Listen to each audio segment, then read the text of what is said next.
ايه اللي غير طبعنا وخلانا كده تايهين؟ ايه اللي وصلنا لكده وكأننا ديابة؟ لازم نخاف من ربنا، له كلنا طايحين. ما بقاش في حاجة تهمنا وكأننا في غابة. معقول نخاصم بعضنا ونفضل كده شايلين، ونعيش بقيت عمرنا بين أهلنا خايفين؟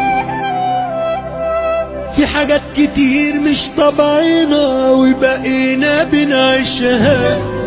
معقول خلاص بندوس كده على ملحنا وعشنا؟